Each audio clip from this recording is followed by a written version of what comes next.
Assalamualaikum warahmatullahi wabarakatuh. Perkenalkan, nama saya Andriansa, NPM 19010017.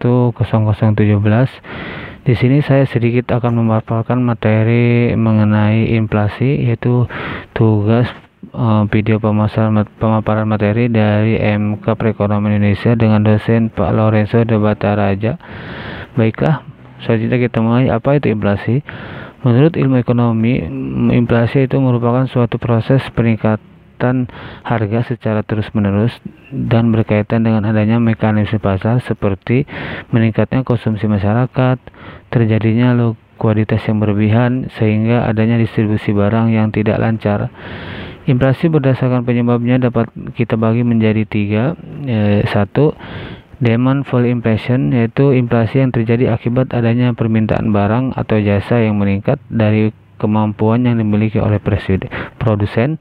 Yang kedua, cost push inflation, yaitu terjadi kenaikan biaya produksi sehingga menyebabkan harga penawaran barang menjadi meningkat. Sedangkan yang ketiga, inflasi yang terjadi karena faktor-faktor seperti permintaan dan penawaran barang yang terjadi. Inflasi berdasarkan sumbernya. Satu, domestic inflation, yaitu merupakan inflasi yang penyebabnya berasal dari dalam negeri, terjadi akibat jumlah uang yang beredar di masyarakat lebih banyak daripada yang diperlukan. Faktor lainnya yang menyebabkan inflasi ini karena adanya jumlah barang atau jasa yang menurun namun permintaan tetap. Sedangkan poin yang kedua, imported inflation, yaitu inflasi yang bersumber dari luar negeri dan umumnya terjadi pada negara yang melakukan perdagangan bebas.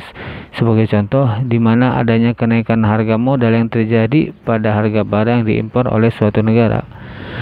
Peran pemerintah menanggulangi inflasi. Ada beberapa hal yang dapat dilakukan pemerintah untuk menanggulangi inflasi, yaitu satu, kebijakan fiskal.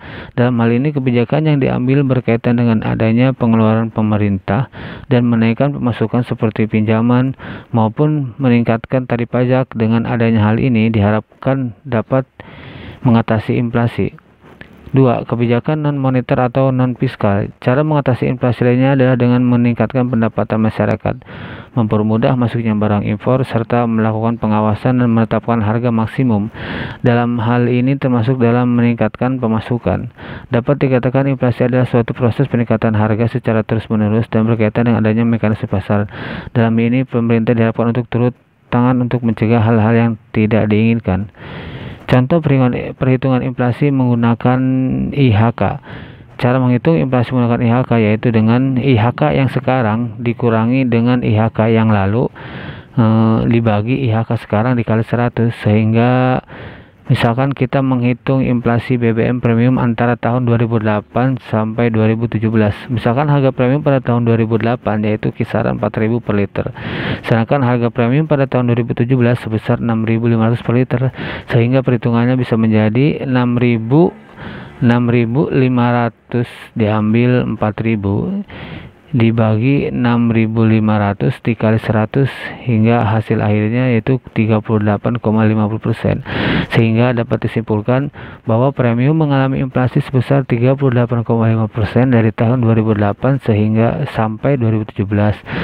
Secara rata-rata, premium mengalami kenaikan inflasi sebesar 4,3% per tahun, sehingga dapat dikatakan bahwa premium mengalami inflasi ringan karena dalam kurun 9 tahun mengalami inflasi tidak lebih dari 10%. Namun dari segi kemampuan uang terhadap premium jelas menurun. Dengan kata lain, kemampuan uang kita saat ini menurun sebesar 38,50% untuk membeli premium bila dibandingkan dengan kemampuan uang kita di tahun 2018 untuk membeli barang yang sama. Baiklah, cukup sekian pemaparan materi dari saya. Wabillahi taufiq wal hidayah. Assalamualaikum warahmatullahi wabarakatuh. Terima kasih.